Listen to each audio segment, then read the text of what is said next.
தமிழகத்தில் பாஜக உள்ளிட்ட தோழமை கட்சிகள் 15 இடங்களில் பெருவாரியான வாக்கு வித்தியாசத்தில் வெற்றி பெறும் என்று புதிய நீதி கட்சி நிறுவன தலைவர் ஏசி சண்முகம் தெரிவித்துள்ளார்.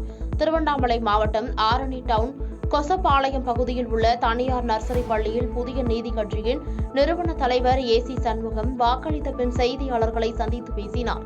அப்போது ஆரணிலேயே பாமக வேட்பாளர் கணேஷ்குமார் அதிக வாக்கு வித்தியாசத்தில் வெற்றி பெறுவார் என்றும், பாரத பிரதமர் வேலூருக்கு வந்ததிலிருந்து மிகப்பெரிய எழுச்சியை நாங்கள் பார்த்தோம்.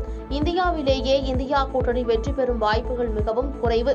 மக்கள் எதிர்ப்பு திமுகவிற்கு அதிகமாக உள்ளது என்று தெரிவித்துள்ளார். மேலும் பேசிய அவர், மிகப்பெரிய வெற்றியை மாம்பழத்திலே பெறுவார்கள். வேலூரிலே புதிய நீதி கட்சி தலைவராக இருப்பதுதான் தாமரை சின்னத்திலே பெரிய வெற்றியை நிச்சயமாக பெறுகிறேன்.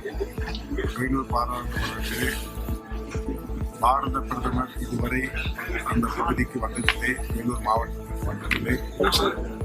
அதிலிருந்து மிகப்பெரிய எழுச்சியை நாங்கள் பார்த்தோம். ஆகவே முதல் கட்டத்திலே ஒரு 75,000 1 லட்சம் வாக்குகள் வித்தியாசத்தில் வெற்றி பெறும் என்று நினைத்தோம். ஆனால் பாரத பிரதமர் மோடி அவர்கள் வேலூர் மாவட்டத்திலிருந்து 1.5 லட்சம் வாக்குகள் நிச்சயமாக. ஒரகடம் அருகே இளைஞரை கத்தியால் குத்திய ரவுடியை கைது செய்ய கோரி உறவினர்கள் மற்றும் பொதுமக்கள் நெடுஞ்சாலையில் சாலை மறியலில் ஈடுபட்டதால் பரபரப்பு ஏற்பட்டது. காஞ்சிபுரம் மாவட்டம் ஒரகடம் அடுத்த வாரணவாசி கிராமத்தைச் சேர்ந்த ஆகாஷ் தனது இருசக்கர வாகனத்தில் சகோதரருடன் அருகில் உள்ள கிராமத்திற்கு சென்று கொண்டிருந்த போது எதிரே இருசக்கர வாகனத்தில் வந்த ரவுடி தினேஷ் மீது மோதியதாக கூறப்படுகிறது. அப்போது ரவுடி தினேஷ் ஆகாஷை தகாத வார்த்தைகளால் பேசியதாகவும், இதனால் ஆத்திரமடைந்த ஆகாஷின் சகோதரர் ரவுடி தினேஷை தாக்கியதாகவும் கூறப்படுகிறது.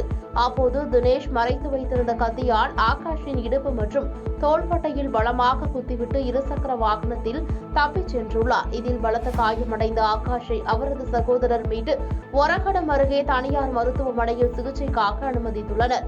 இதுகுறித்து தகவல் அறிந்த ஆகாஷின் உறவினர்கள் ரவுடி தினேஷை கைது செய்ய கோரி வண்டலூர் வாலஜாபாத் நெடுஞ்சாலையில் மறியலில் ஈடுபட்டனர்.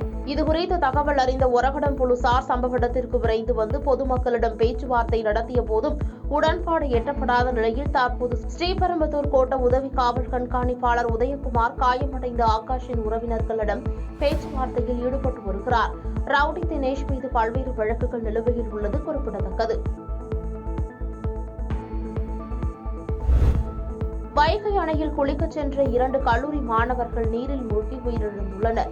தேனி மாவட்டம் ஆண்டிப்பட்டி அருகே உள்ள ராமலிங்கபுரத்தைச் சேர்ந்தவர்கள் வேல்ராஜ் என்பவரது மகன் லோகேஸ்வரன் மற்றும் செல்வம் என்பவரது மகன் சுந்தரபாண்டி.